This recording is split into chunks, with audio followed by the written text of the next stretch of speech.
अस्सलाम वालेकुम students. Welcome to Easy Learning. आज आप लोगों की एक्सरसाइज 21.3 में डिस्कस करने जा रहा हूँ। 21.3 से पहले पॉइंट वन और पॉइंट टू हम डिस्कस कर चुके हैं। उन दोनों के अंदर पॉइंट वन के अंदर केस वन और एक्सरसाइज 21.2 के अंदर हमने केस टू डिस्कस किया था। अब यहाँ पर पॉइंट थ्री के अंदर केस थ्री हम डिस्कस करने जा रहे हैं। तो जो आपकी एक्सरसाइज जितनी भी गिवन है टोटल चार हैं और टोटल चार केसेस ही आपने डिस्कस करने हैं। तो अब इस एक्सरसाइज के अंदर हम थर्ड केस के ऊपर बात करने जा रहे हैं। थर्ड केस क्या है? जब भी आपके पास नॉन रिपीटिंग क्वाड्रेटिक फैक्टर्स आ जाए। तो फॉर एग्जांपल यहाँ पर हम फर्स्ट क्वेश्चन की बात करते हैं। आपके सवाल में यहाँ पर पहला आपकी एक्सरसाइज के अंदर पहला क्वेश्चन गिवन है। तो यहाँ पर फर्स्ट क्वेश्चन के अंदर अगर आप देखें डिनोमिनेटर के अंदर एक क्वाड्रेटिक फैक्टर गिवन है। ये क्वाड्रेटिक फैक्टर अगर मैं चाहूँ भी तो फैक्टराइज नहीं कर सकता है। किसी भी फॉर्मूले या मिडल टर्म ब्रेक करके ये फैक्टराइजेबल नहीं है। तो जो भी वैल्यू आपके पास फैक्टराइजेबल नहीं है और उसमें जो वेरिएबल है उसकी पावर टू है तो वो एक क्वाड्रेटिक इक्वेशन होती है। और जब भी आपके पास क्वाड्रेटिक इक्वेशन या क्वाड्रेटिक फैक्टर आएगा तो उसको अब सिंप्लीफाई करने का तरीका डिफरेंट है, उसके पार्शियल फ्रैक्शन को लिखने का तरीका डिफरेंट है। जब भी मेरे पास कोई भी क्वाड्रेटिक फैक्टर आएगा मैं क्या करूंगा, ए एक्स प्लस बी करके लिखूंगा। और फॉर एग्जाम्पल यहाँ पर x square minus two let suppose होता, तो मैं यहाँ पर एक्स स्क्वायर माइनस टू के लिए सी एक्स प्लस डी लिख रहा होता। और लेट सपोज एक और मैं तीसरा फैक्टर बनाया तो अपनी मर्जी से एक्स स्क्वायर प्लस थ्री, ये भी आपका सिंप्लीफाई नहीं हो सकता। तो आप क्या करते, plus A x plus F upon whole divide by x square plus three. तो आपके पास अगर तीसरा फैक्टर होता और वो भी क्वाड्रेटिक होता तो आप क्या करते, ई एक्स प्लस एफ कर देते। आपकी किताब ने A one A two A three A four ये सारे लेट किए हुए, लेकिन हम A B C D E F G ये जो अल्फाबेट्स हैं उनको हम लेट कर लेते हैं।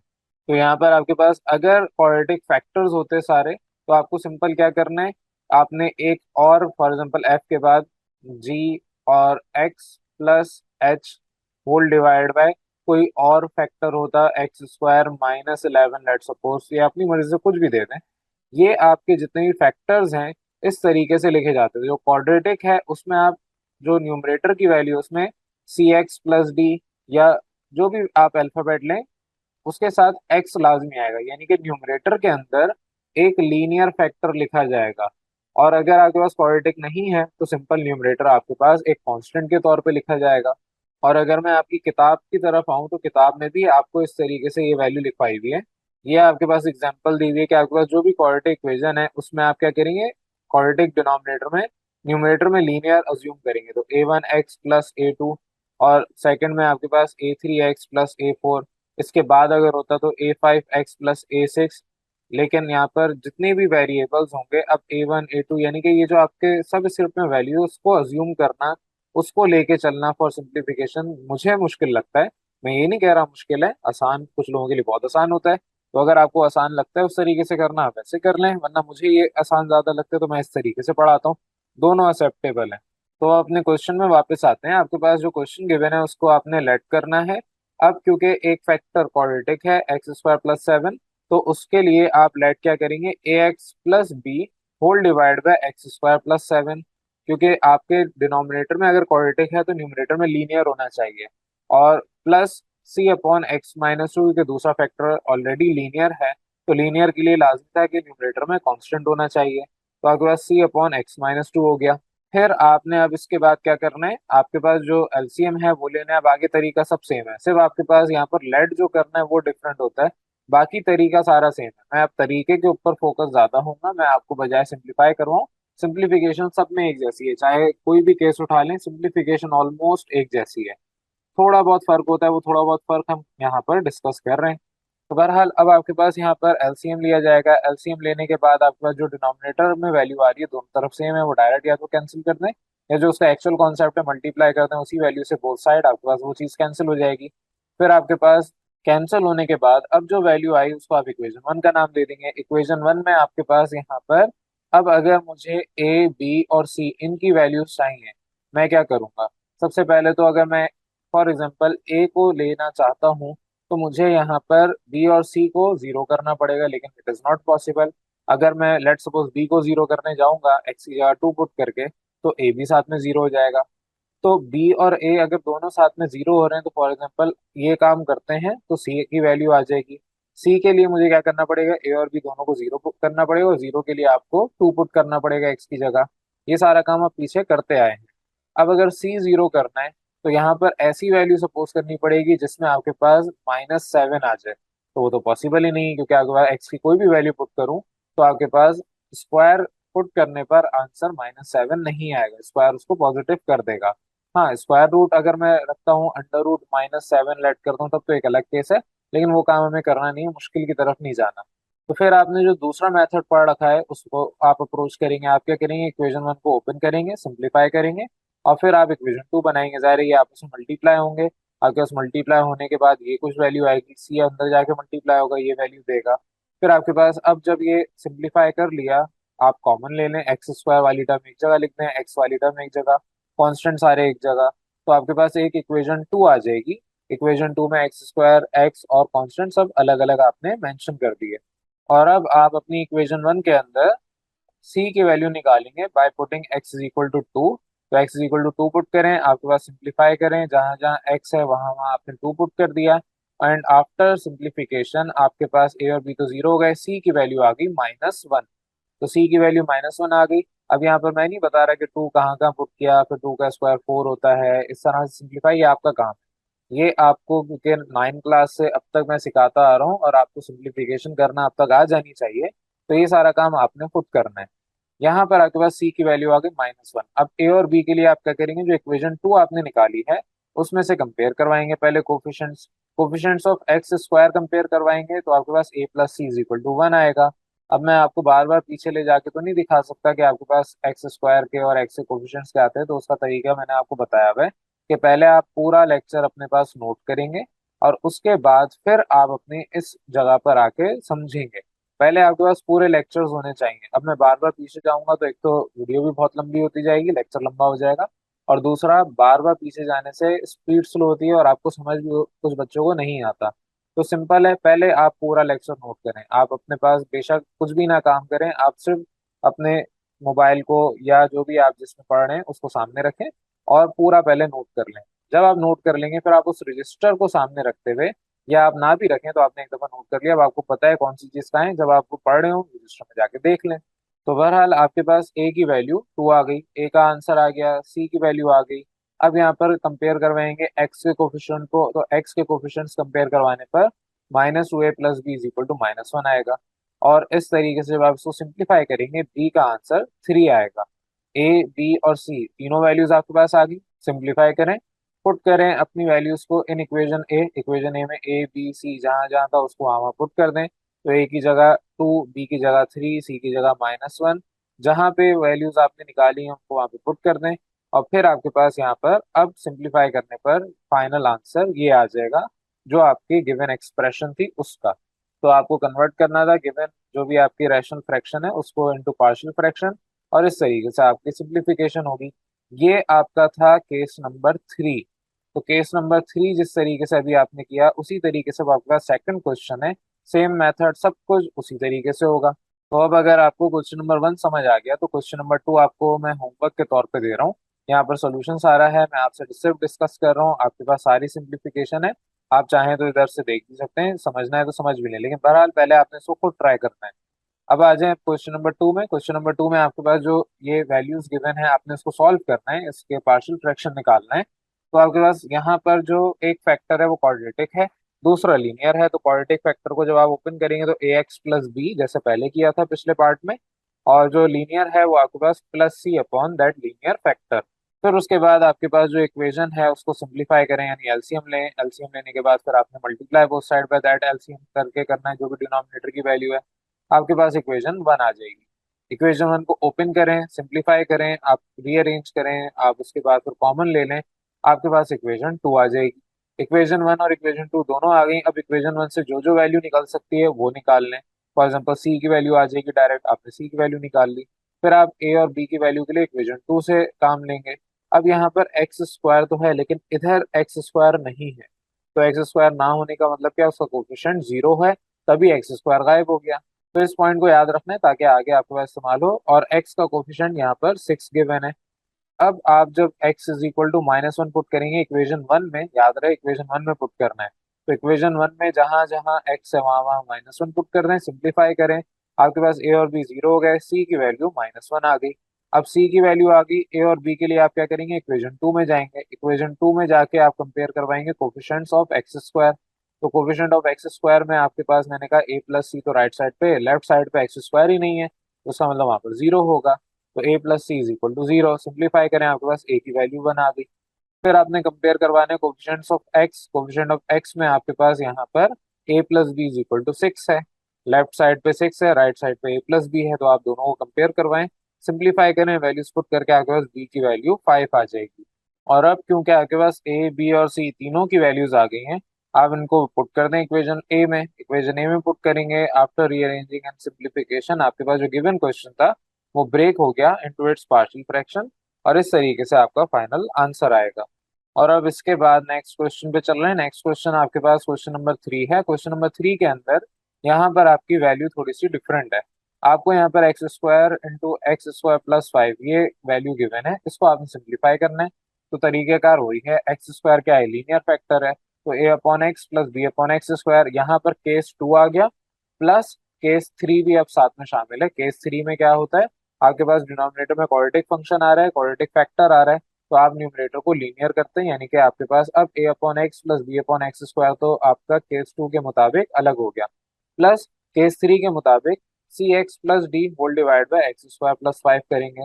तो आपके पास ये जो डिनोमिनेटर है इसको आप देखते हुए ऊपर लीनियर फैक्टर बनाएंगे, लीनियर आप इसको न्यूमरेटर बनाएंगे, तो सी एक्स प्लस डी अभी लीनियर फॉर्म आ गई, और इसको आप इक्वेशन ए का नाम दे दें, इक्वेशन ए अब आपकी ये बन गई।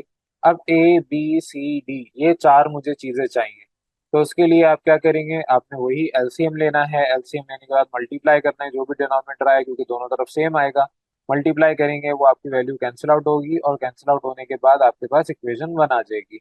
इक्वेशन वन जब आ गई तो आप इसको सिंप्लीफाई करेंगे, रीअरेंज करेंगे, फिर आपके पास जो कॉमन आ रहा है वो कॉमन लेंगे, आफ्टर टेकिंग कॉमन आपके पास जो वैल्यू आएगी, अब उसमें देखें आपके पास एक्स क्यूब भी है, एक्स स्क्वायर भी है, एक्स भी है, और सिंपल कांस्टेंट भी है, तो आपके पास ये इक्वेशन टू बन गई।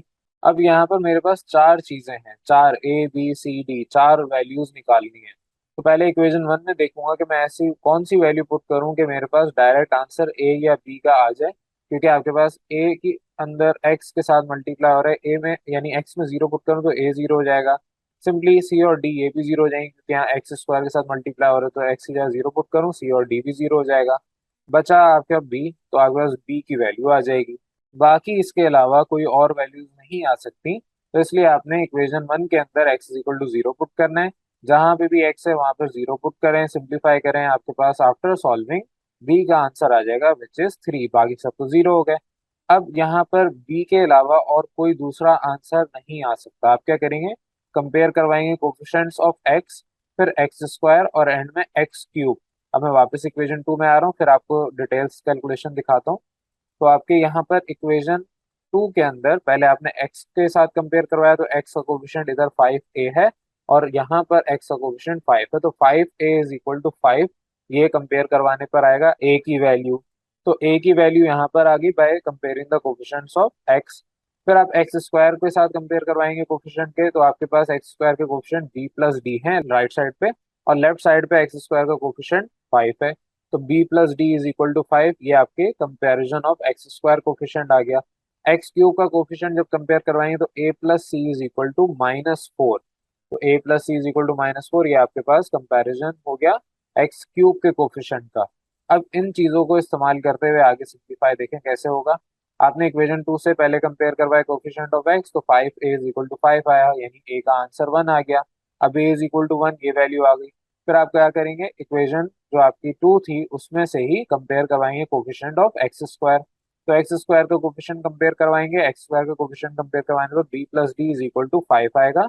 सिंप्लीफाई करें, after solving after simplification D is equal to two value देगा।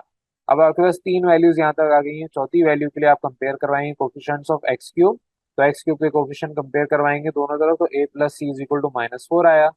सिंप्लीफाई करें, ए की जगह उसकी वैल्यू वन पुट करें, after simplification C is equal to minus five, ये वैल्यू आ गई। अब यहाँ पर आपके पास चारों वैल्यूज आ गई हैं, ए बी सी डी चारों वैल्यूज आ गई हैं। आपने क्या करना है, सिंपल इसको पुट कर देना है इक्वेशन ए में। तो इक्वेशन ए में आपके पास पुट करने पर ए बी सी डी जहाँ पे जो वैल्यूज हैं उनको वहां पुट करें। आपके पास यहाँ पर -5x+2 को मैंने 2 - 5x करके लिख दिया। तो आप रीअरेंज करेंगे, फाइनल आंसर आपके पास ये आ जाएगा आपके पार्शियल फ्रैक्शन होके। तो ये आपके पास सिंपल सा क्वेश्चन नंबर 3 था। ऑल दो लेंथी है, लेकिन अगर आपको एक दफा इनका पैटर्न समझ आ जाए किस तरीके से सॉल्व हो रहे हैं, तो आपके लिए ये समझना बहुत आसान है। इसके अंदर एक ही मेथड है, एक ही पैटर्न है, उसी तरीके से वही आपके पास रिपीट हो रहा है, बार बार वैसे ही चल रहा है। तो इसमें कोई ऐसी चीज नहीं है जिसमें आपको दिमाग लगाना पड़ रहा है, हर सवाल नए तरीके से हो रहा है। एक ही तरीके से होगा, बस आपको थोड़ा सा डिफरेंटली अप्रोच रखनी पड़ती है। तो बहरहाल ये आपके पास क्वेश्चन नंबर 3 था। अब क्वेश्चन नंबर 4 पे बात कर रहे हैं। क्वेश्चन नंबर 4 आपके पास ये क्वेश्चन गिवन है। इसके अंदर भी तरीके का सारा सेम है। तो यहाँ पर मैं अब आपको ये होमवर्क क्वेश्चन दे रहा हूँ। 4 और 5 दोनों ही मैं आपको ऊपर ऊपर से जल्दी लेके चलूंगा। आपने बहरहाल सोल्यूशन हुआ हुआ है, अगर आपको पिछले तमाम सवाल समझ आ गए तो ये भी आपको समझ आ जाएगा। तो अब क्वेश्चन नंबर 4 में वही काम सेम उसी तरीके से लेट करना है। जो गिवन क्वेश्चन है उसको आपने लेट किया ए। अब a/x+1 क्योंकि लीनियर फैक्टर है, प्लस दूसरा फैक्टर क्वाड्रेटिक है, तो +bx+c होल डिवाइड बाय ये आपका जो क्वाड्रेटिक फैक्टर है x² - x+3। अब क्योंकि ये x² - x+3, ना तो मिडिल टर्म ब्रेक होगी ना ही कोई और तरीका है सिंप्लीफाई करने का। यहाँ पर उसके बाद आप फैक्टर्स क्योंकि नहीं बना सकते, तो आपके पास एक लीनियर आ गया a/x+1 और दूसरा क्वाड्रेटिक आ गया bx+c whole divide by this quadratic factor. आगे आपका काम सिंप्लीफाई वही उसी तरीके से होगा। आपने एलसीएम लेना है, फिर उसके बाद मल्टीप्लाई कर देना है जो भी आपके डिनोमिनेटर में वैल्यू है बोथ साइड्स बाय दैट। आपके पास डिनोमिनेटर कैंसिल हो जाएगा और फिर आपकी जो इक्वेशन आएगी दैट विल बी इक्वेशन 1। और फिर आप अपनी इक्वेशन 1 को सिंप्लीफाई करेंगे और इक्वेशन 2 में कन्वर्ट करेंगे। इक्वेशन 1 को सिंप्लीफाई किया, जो एक जैसे वेरिएबल है उनको एक साथ लिखा, कॉमन लिया और आपकी इक्वेशन 2 आ गई। इक्वेशन 2 को बाद में इस्तेमाल करना है, पहले इक्वेशन 1 में x=-1 पुट करें। तो x=-1 पुट करेंगे, यहाँ पर आपके b और c कैंसिल हो जाएंगे यानी जीरो हो जाएंगे, a की वैल्यू आ जाएगी। आपने पुट किया इक्वेशन 1 में, सिंप्लीफाई करेंगे, यहाँ पर सारी वैल्यूज आपके पास सिंप्लीफाई हुई भी हैं, आप इसको आराम से देख सकते हैं। और x=-1 पुट करने पर a=+1 फाइनल आंसर आएगा। तो a=1 आंसर आ गया आफ्टर सिंप्लीफिकेशन इक्वेशन 1 में वैल्यू पुट करके। अब इक्वेशन 2 से आपने कंपैरिजन करवाना है। मैं इक्वेशन 2 में एक दफा वापस जा रहा हूँ। तो इक्वेशन 2 में आपके पास अगर x² को कंपेयर करवाएंगे तो x² के कोफिशिएंट राइट साइड पे a+b है और लेफ्ट साइड पे ये बराबर है 3 के। सिमिलरली x के कोफिशिएंट अगर राइट साइड पे देखें -a+b+c, ये बराबर आएगा -1 के। तो आपने यही काम उधर नीचे जाके करना है, कंपेयर करवाने कोफिशिएंट ऑफ x²। तो आपके पास फ्रॉम इक्वेशन 2 कंपेयर करवाएंगे, आपके पास a+b=3 यानी कि a=1 पुट करने पर b=2 वैल्यू आएगी। अब b=2 जो वैल्यू आई है, आप उसी तरीके से कंपेयर करवाएं कोफिशिएंट्स ऑफ x। यहाँ पर मैंने x लिखा नहीं, कोफिशिएंट्स ऑफ x आपने कंपेयर करवाना है। तो आपके पास x के कोफिशिएंट कंपेयर करवाने पर यहाँ पर -a की जगह आप 1 पुट करेंगे, b आपके पास 2 है, b की जगह 2 पुट करेंगे। आफ्टर सिंप्लीफिकेशन c की वैल्यू आ जाएगी विच इज इक्वल टू -2। तो आपके पास a b c तीनों वैल्यूज आ गई, पुट कर दें इक्वेशन a में। आफ्टर सिंप्लीफिकेशन आपके पास ये फाइनल आंसर आएगा और इस तरीके से आपके पास ये वाला क्वेश्चन सॉल्व होगा। और सिमिलरली अब हम चलते हैं नेक्स्ट क्वेश्चन पे। नेक्स्ट क्वेश्चन ये आपका होमवर्क है, इसमें मैं स्पीड में लेके चल रहा हूँ, फिर ये एक्सरसाइज भी कंप्लीट करते हैं। आपके पास यहाँ पर जो क्वेश्चन गिवन है उसमें आपके पास a/x+1 + bx+c whole divide bye x² + 3 आएगा, क्योंकि एक लीनियर फैक्टर है दूसरा क्वाड्रेटिक फैक्टर है। तो यहाँ पर आपने उसी तरीके से काम करना है, एलसीएम लेना है, मल्टीप्लाई करना है उससे, फिर आपके पास इक्वेशन 1 आ जाएगी। इक्वेशन 1 को आपने जब सिंप्लीफाई करना है, आप यहाँ पर पूरा सोल्यूशन देख सकते हैं।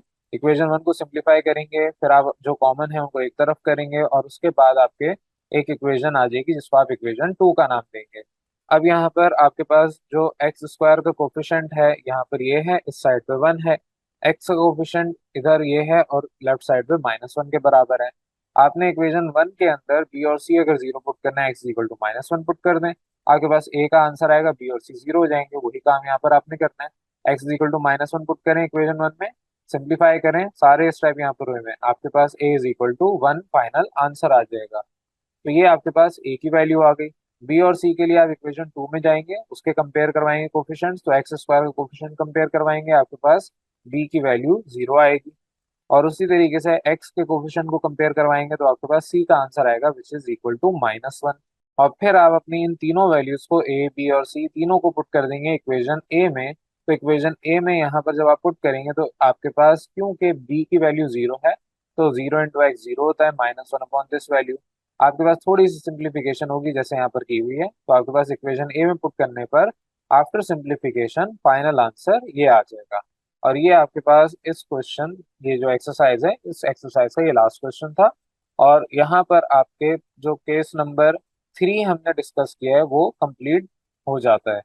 अगर किसी को कोई कंफ्यूजन हो इसमें तो ये लेक्चर एक दफा दोबारा समझिए, थोड़ा सा आपके पास नया था टॉपिक और इसमें थोड़ी कैलकुलेशन ज़्यादा है, आपको दिमाग लगाना पड़ेगा ज़्यादा कैलकुलेशंस पे। तो कैलकुलेशंस क्योंकि आपने सिंप्लीफिकेशन करना सीखी भी है तो आपके लिए कोई मुश्किल काम होना नहीं चाहिए। उम्मीद है यहाँ तक आपको क्लियर होगा। Thank you for watching. अल्लाह हाफिज़।